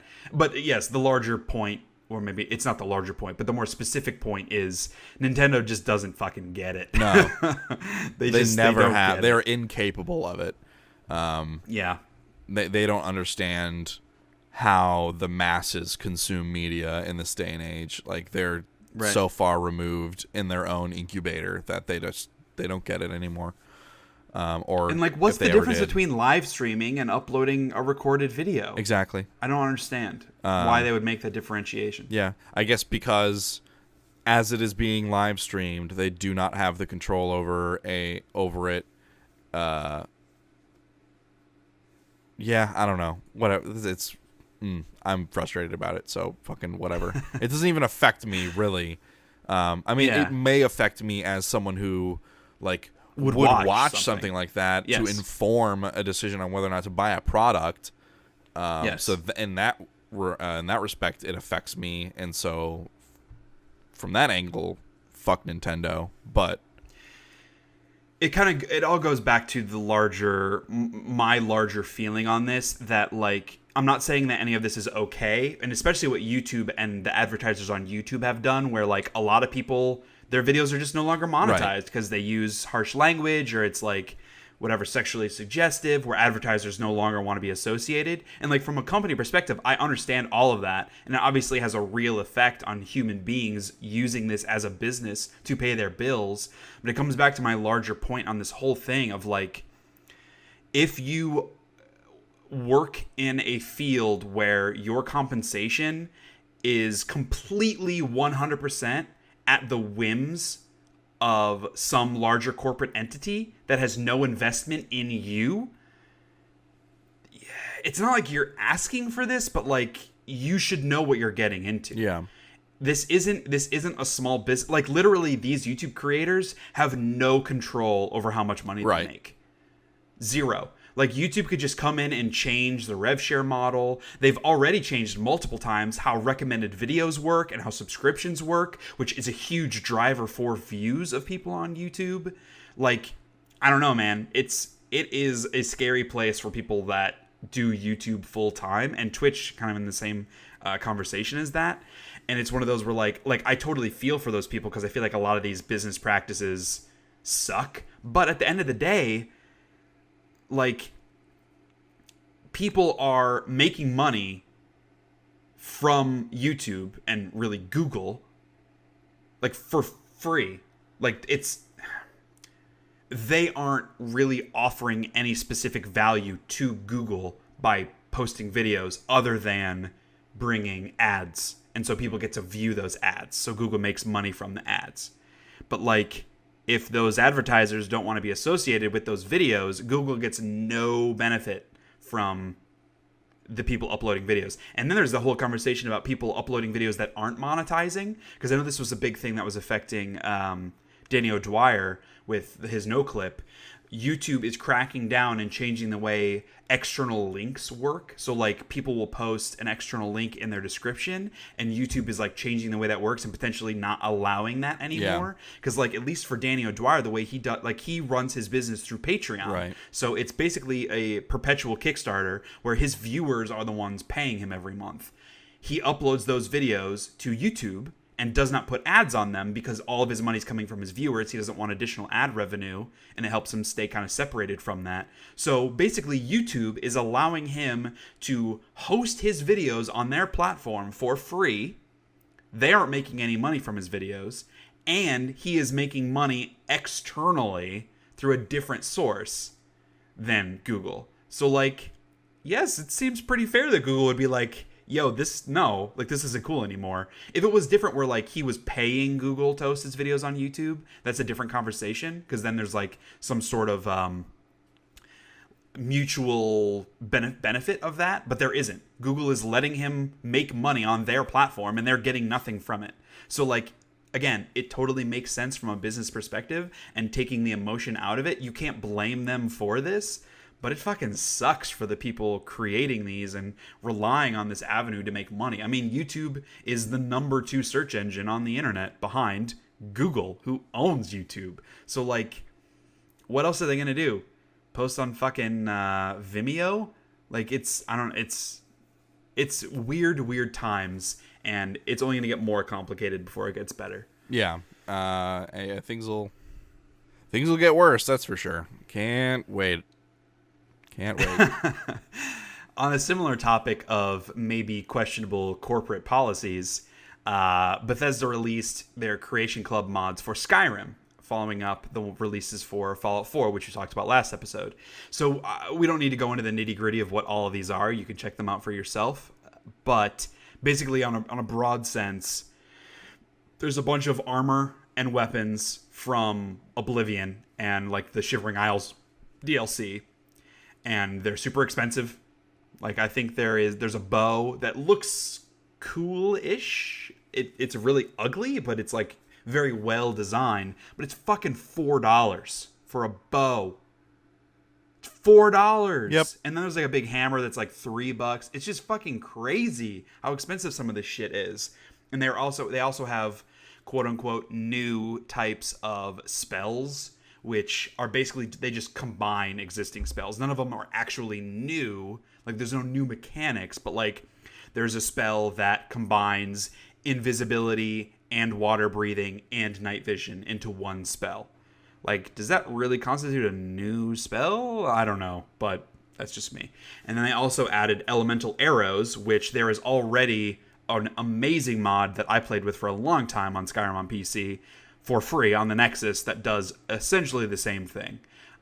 This version has some additional, like, effects to it because it's an officially endorsed Bethesda mod, so there's obviously more work put into it, but the Elemental Arrows mod on the Nexus is free. Right.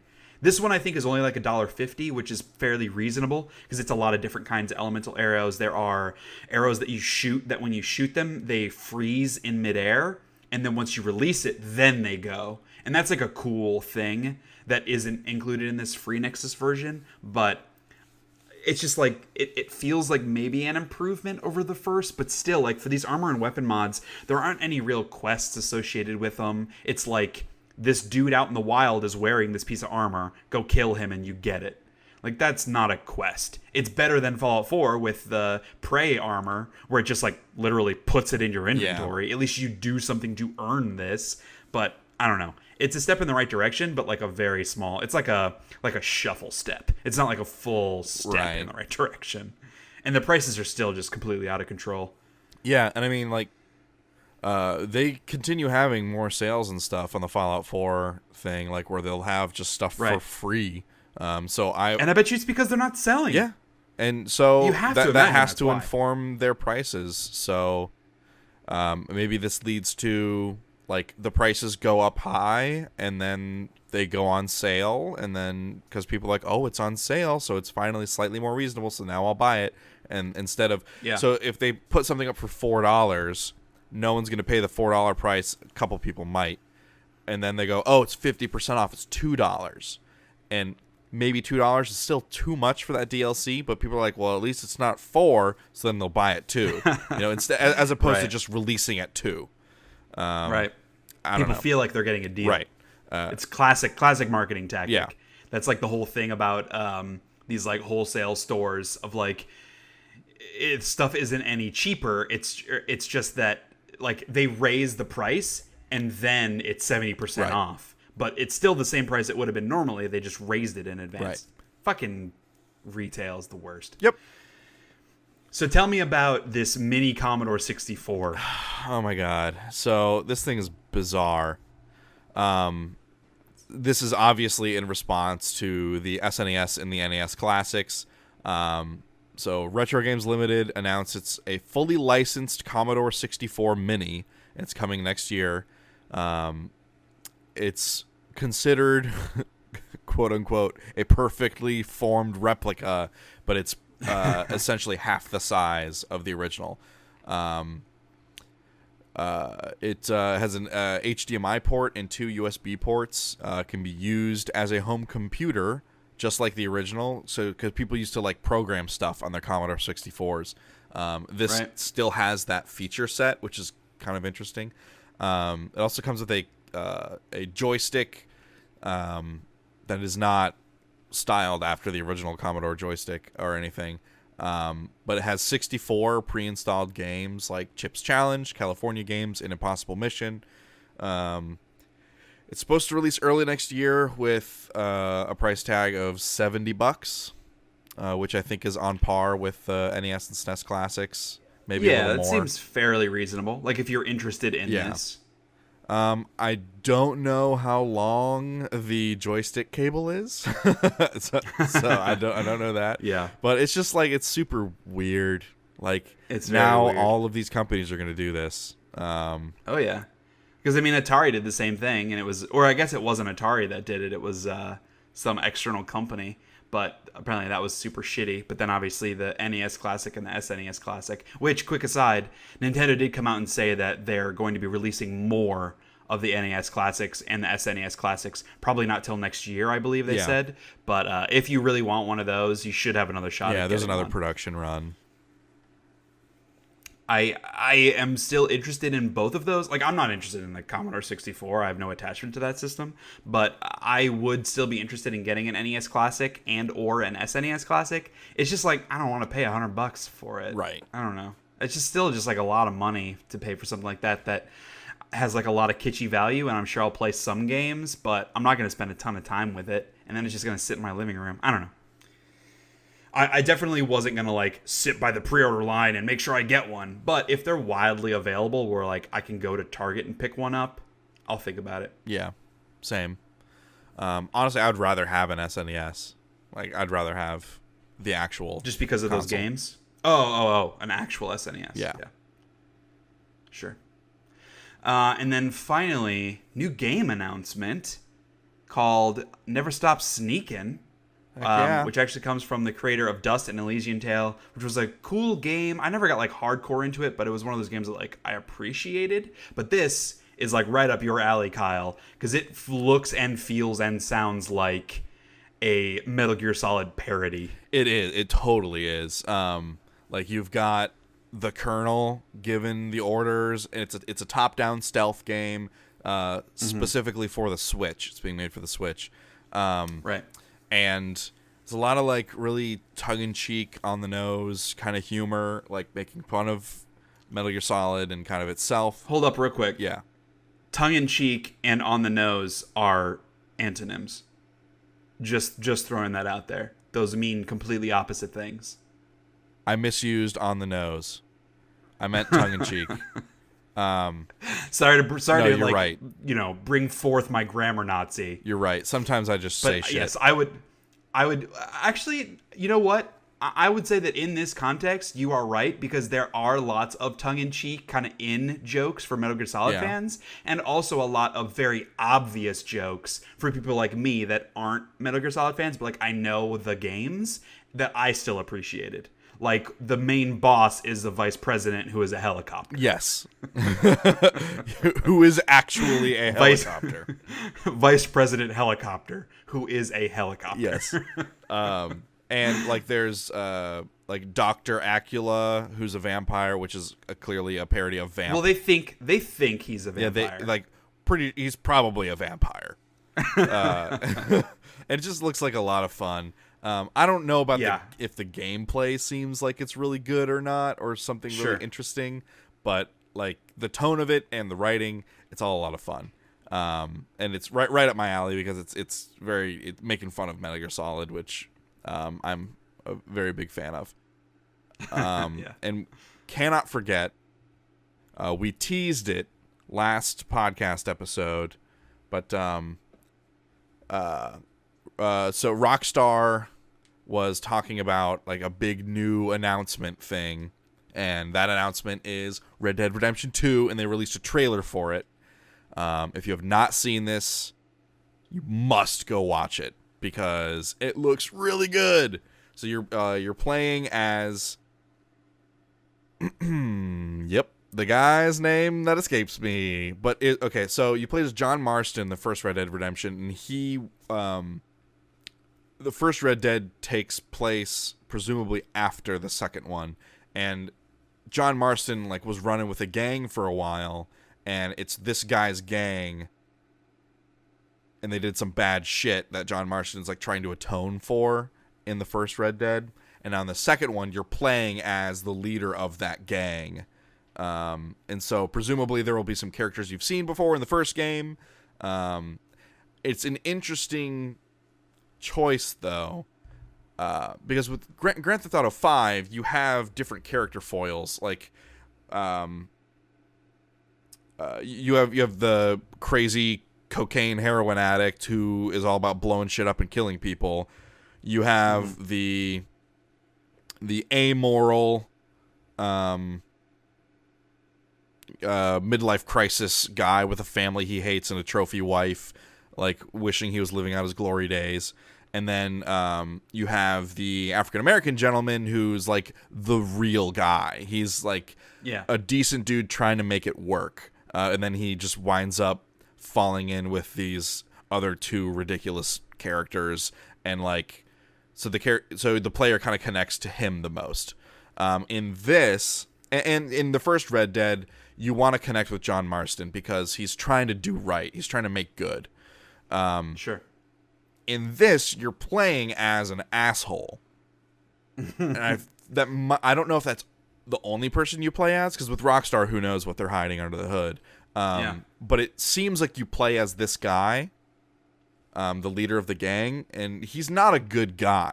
So I'm wondering how they're going to, like, if that's just the ride that you're along for, and then like out in the open world, like you can feel free to shoot whoever and be a total dick, or because like there are people that want to play games both ways, right? Like they want to be good, lawful, and there are other people who want to be chaotic, evil.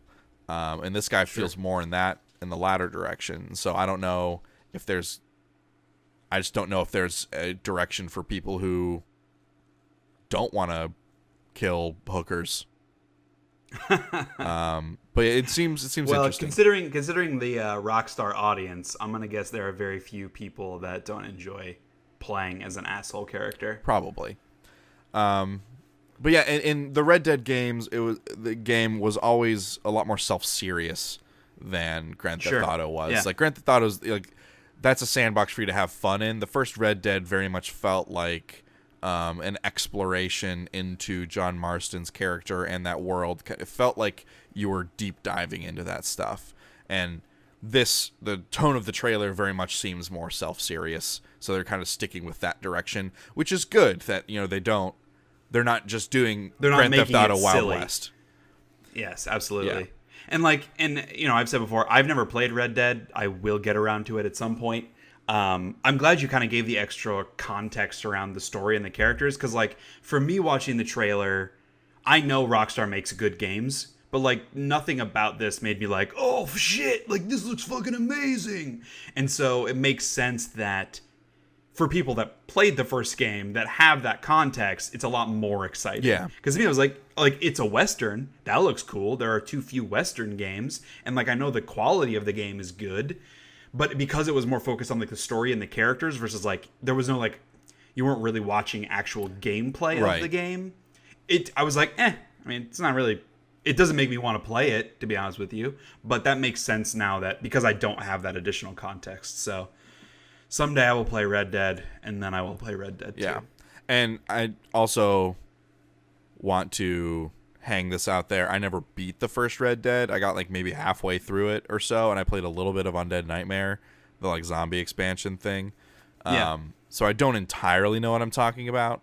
Some of this knowledge is secondhand, but I have heard. You just completely took away any credibility. No, I was like hanging on your words, like, oh, this all makes sense. Like, yes, I get that. That sounds cool from a story perspective. And then you're just like, oh, actually, no, I just made all but this I up. have read and I have heard that is the case. Okay. From multiple sources, from personal not experience. from personal experience. You don't know the details Right. of it. Okay. I know the broad strokes. Our listeners, like the whole time you're talking, I was just like, after hearing you say that, I'm like, oh, well, fuck, for the last 15 minutes, we're talking about this damn game. And all the listeners are like, this is all wrong. No, that's why I didn't want to get more specific with it, because I don't know those facts. Gotcha. That's funny. Someday we will go into a spoiler cast of Red Dead when we both beat the game. In like 4 years. So I guess moving on, this is a weird one, but let's jump into Hate of the Week. Hate of the Week. So, okay. I've already mentioned I'm in a bit of a weird place this week, but I think it's healthy to like do all this other stuff, and I'm glad that I have the opportunity to and talk about some things that are outside of my life. But my hate of the week for this week is myself, and I don't mean that in like a super emo way, but I just kind of want to I use this a lot of times as an opportunity to rant about something. And so I'd like to rant about me and how I look at things and how maybe that's really frustrating sometimes. So the whole point of this Hate of the Week thing, and really of the Shea Hates Everything podcast, like, it's called the Shea Hates Everything Podcast. You kind of know a little bit of what you're going to get when you listen to it.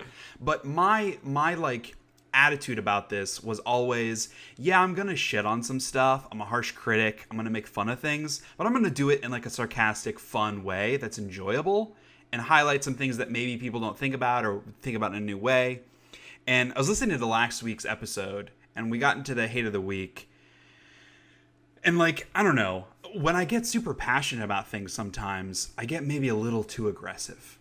And so I just want to acknowledge, like, and because I'm putting that out there on the internet now, hopefully I can keep myself a little bit more accountable for that.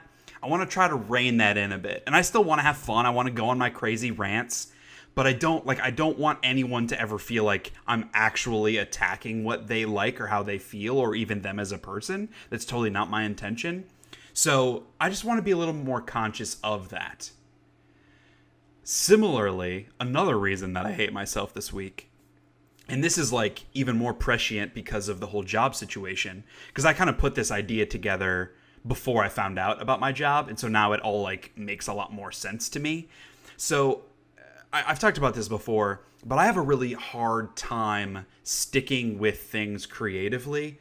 So like when I had my YouTube channel and I started a blog and I did all these other things, like I give up on them. When I hit a wall or like I lose momentum or like that hardcore passion that you get when you first start something, I give up and I'm like, and so then I want to move on to something else. I want to work on a new TV show, or I want to, come up with a comic book idea or whatever else. And I'm definitely trying to work on that with my website and especially with this podcast, because this is such a great time and I really enjoy doing this. That is not my intention. But part of it is like, especially now because of the job situation, what do I want out of this? Like, why do I do these things? Why did I start a YouTube channel? Why do I run a website? Why did I create this podcast? Is it purely for fun, to give myself a creative outlet, another avenue to talk about things that I like? Or like, is this what like in 5 years, would I like to be running my website full time and have this podcast going and, make money doing that? And I'm still trying to figure that out. And so I don't know. It's just, it's a very fluid, frustrating situation that now I feel even more pressure about because I'm going to be out of a job in 3 months. And so it's like the timing sucks. Yeah. Like I'm trying to figure out, because I like marketing. It's very creative and I think I'm really good at it. So like I was totally fine that being my day job and working on these other things for fun. And if something happens with them, awesome, but that's not the goal. And so now it's like, okay, I'm leaving this marketing job that I wasn't 100% passionate about anyway. Am I going to find another job that's the same thing? Or will I get lucky and be able to work in a marketing department for something, for a product or a service that I am really passionate about, and that would fulfill me? Or is this an opportunity, and not to go down this path, but like, did God put this opportunity in my path now to like make a significant change? So this is, now I'm just like postulating and rambling about this stuff, but like, I don't know. These are just all the thoughts that are going in my head, and I don't hate myself because of it. It's just really frustrating. And because this is an outlet for me to rant, this is my rant for this week. So hey, I'm not ranting at anyone else. This is purely self-inflicted. So hopefully like nobody's getting mad about this. I don't know, Kyle. I don't know.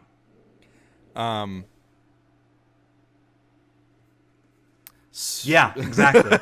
Yes. No, I have thoughts. I want to present them properly.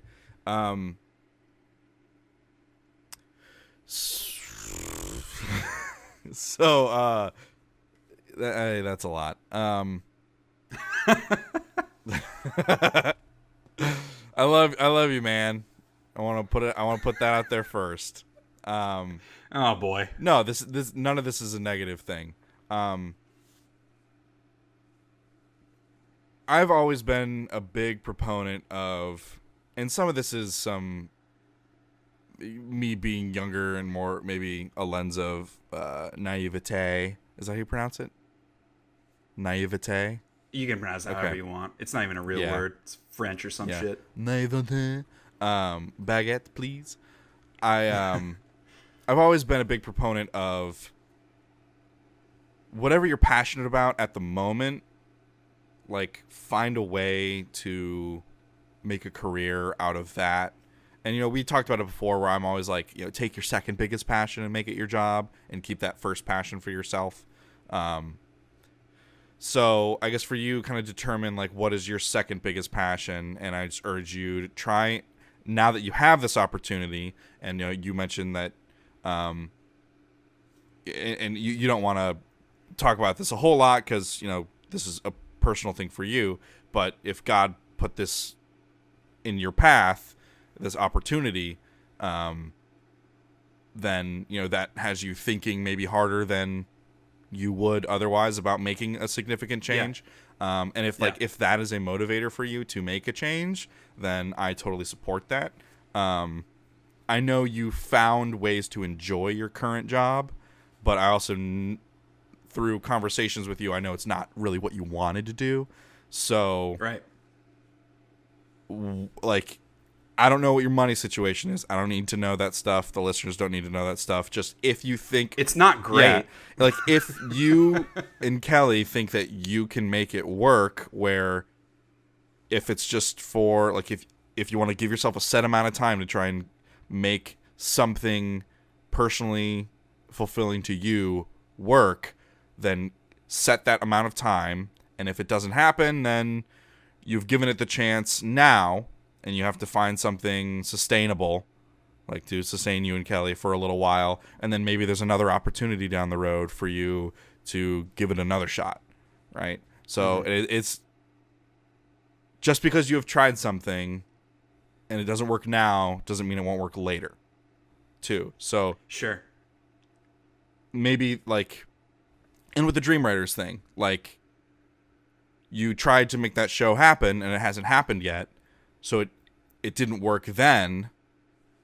Maybe there's an opportunity for that or something similar in that vein to work later. So do what you can to sustain the lifestyle that you and Kelly need or want, but also don't be afraid to take the risks and find the times to try new things or retry old things. And this is a really, again, I don't know what your money situation is, but like, this may be one of those good times that is being forced upon you, right? It's not your choice. This may be one of those opportunities for you and Kelly, maybe both of you, right? Kind of take a hard look and restructure some things, and explore some different things. So like there are positives and negatives, and it is all scary, and you can hate that part of yourself that always wants something new and something different, or you can embrace it and let that drive changes in your life and like allow that change to happen. Yeah. And I know like part of the issue with me is I'm not a great self-motivator. Right. Like I have all these ideas that I love to talk about, but when it comes to like doing them, I'm not great at that. And hopefully being aware of it, like I'm working on that, hopefully helps me keep improving on it. But a lot of my motivation comes from external sources. Like with Dream Writers, like I worked my ass off on that show for over 2 years. And I mean, totally not taking credit away from the other 3 guys, because especially, you know, my buddies Dalton and Nathan, like they worked way harder than I did. But like a lot of the reason that I was so hardcore into that, not just because I loved it, but because they were relying on me too.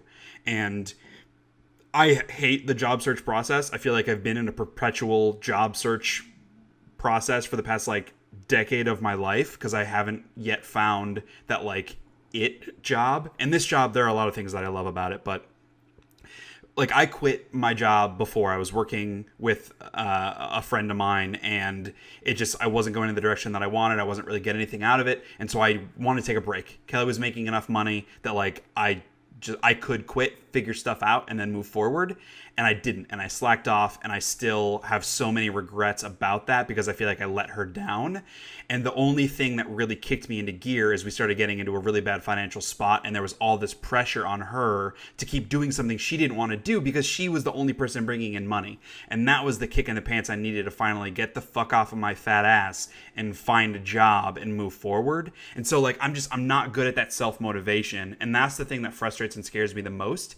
But I also think like what you're saying is totally true, and I need to look at it as an opportunity where I have all these things that I want to do and all these things that I work on here and there, and I never commit 100% to them. It's one of the reasons I washed out as an actor. I never committed 100% to going for it and really putting everything I had into that profession because there was like another safety net there. And so I have this current job that I don't hate. And if it would go on as long as I wanted it to, yeah, would I be happier if I was doing something else or like in a different marketing job eventually? Sure. But as long as I have that safety net, I'm not the kind of person that's going to put myself out there. That sucks. I want that to change. But where I am now, I'm not going to do that. And so there's an end date to my job. I have to fucking figure something else out. If I don't by that time, I have like a little bit of a severance package, which will help in the transition. But there will be a time where I am making no money. And I make more than my wife. We rely on my income, especially to do the things that we need to do right now. And there will come a time where that stops. So I have to have something else figured out. And I think that pressure, despite the fact that it's scary, will help me in that process.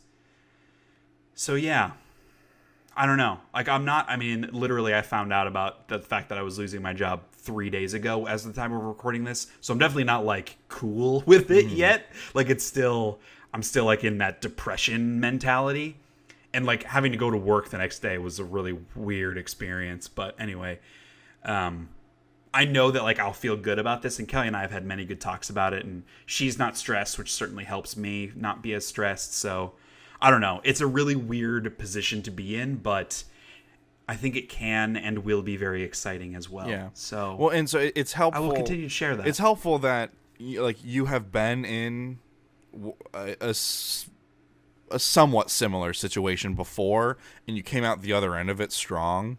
So you can take that experience. Like last year for me was the hardest year of my life. I worked the hardest I've ever worked to make all 3 of my jobs happen, and like put on a play and a musical and make all these like theater events happen and all this stuff.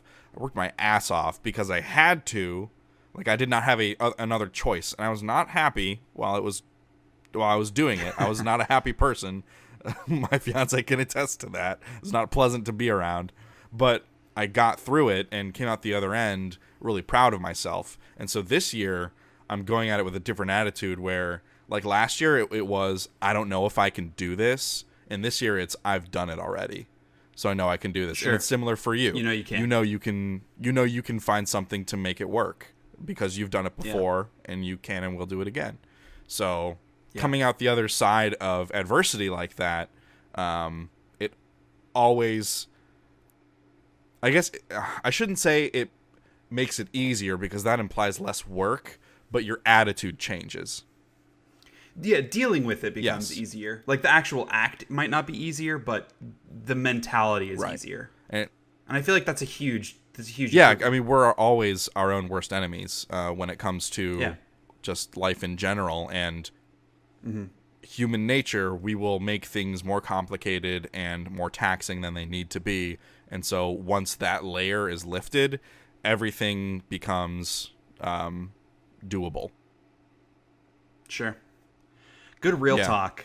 It's a good real talk for Hate of the Week. Next week we'll get back to some some stupid trivial shit. But in a fun way. Oh yeah. So honestly, we will continue the real talk a little bit here because we got an email in between the last two episodes. I guess it was like a week and a half ago. Got an email from our good buddy Rod, who lives in Mexico City. And I won't like read the actual email because part of it, I don't know, feels a little bit weird to talk about because it's a bit like a pat on the back kind of situation. But the gist, I mean, Rod lives in Mexico City. He's been obviously very affected and has friends and family very affected by all the natural disasters that have been happening. And so obviously, first of all, want everybody to know that's still dealing with all these problems. And I know there are still more things to come. I know my mother-in-law was freaking out because apparently Georgia is again supposed to be hit with like really hardcore tropical storms this weekend, which I haven't heard anything about. But like, I don't know. It's a very scary time. And the shooting that recently happened in Las Vegas, like it's, you know, stuff going on with Korea and our relationships and the UN and Russia interfering. Like there's a lot of scary shit that's happening in the world right now. And part of Rod's email was honestly like, I don't want it to sound self-congratulatory, but like thanking us for this podcast, because at the time that we released the last episode, he had said, you know, it was his first time using the internet in several days, and like listening to us bitch about stuff and talk about things that he cares about was a bit of an escape from dealing with real life. And you know, literally what we've just been talking about, like me trying to figure out what the fuck I'm doing with my life and kind of like why am I even doing this? Like, it's not like I have hundreds of listeners on the podcast. It's not like I get thousands of page views on the website. Like, I'm not making any money doing any of this. So at the core of it, like, why? Why the fuck am I, quote unquote, wasting my time doing this when I should be focusing on finding another job, figuring out what I want to do professionally? Instead, I'm doing this shit. And like, that's bullshit. I hate that mentality, but that's where I was that day. And I'd also had a really rough day at work and just not feeling very valued at work that day for the hard work and the good work that I thought I was doing.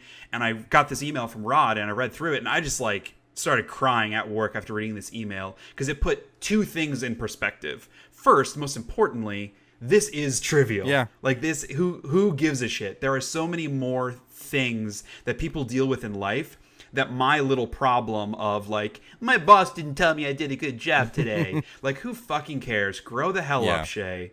And then the second piece that like, even when I may not think that what I offer has value and I may be in that mindset that like what I do doesn't matter, even on a fucking podcast called the Shea Hates Everything Podcast, where we just shit on everything for 2 fucking hours every other week, someone, at least we can prove one person got something out of it. And if nothing else, it was an escape from the shit he was dealing with in his real life. So I just want to use this as an opportunity to thank everybody that listens and that has read my stuff and has supported me in this process and given me great advice. Even the people that recommend I don't call it Shea Hates Everything.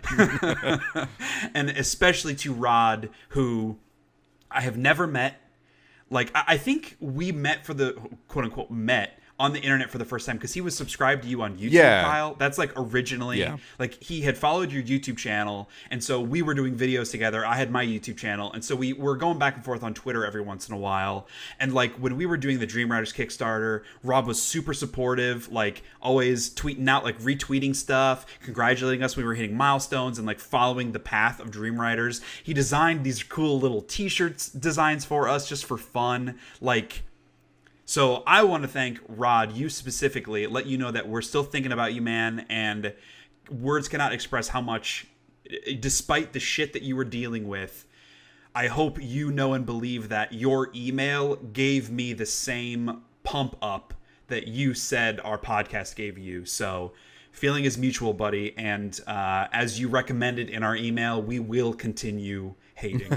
So and bitching and complaining. That's gonna do it for today, guys. And, I just real quick, I just want to go ahead. Yeah. Oh yeah. So I just real quick want to let Rod know that my Facebook profile picture is still the Fallout Vault Boy version of me that he drew for me for when I was doing the casuals Fallout Hipster Jesus run through. So that is still my Facebook profile picture. It's like my favorite thing anyone has ever made me. Yeah, so, it's awesome. Yeah. Keep rocking, man. Thank you, Rod. Yeah. So yeah, we had lots of like real talk to end the podcast, but I feel good about it. Hopefully like this kind of thing is interesting, at least, if not like enjoyable maybe, because it is a bit of a downer, at least for me personally. But this, like, I am passionate about. You know, I love doing my little rants about trivial shit, and it's fun, and I got to make fun of things, but there are more important things in life, and I want to continue to talk about those. And if nothing else, I hope my experience, assuming I come through on the other side, which I believe that I will help someone that maybe is going through the same thing. So anyway, thanks everybody for listening. This was episode 10. Double digits. This is like our anniversary episode. Double digits. Yeah. So thank you, Kyle, as always, for joining. And we'll be back in the next episode. Peace out.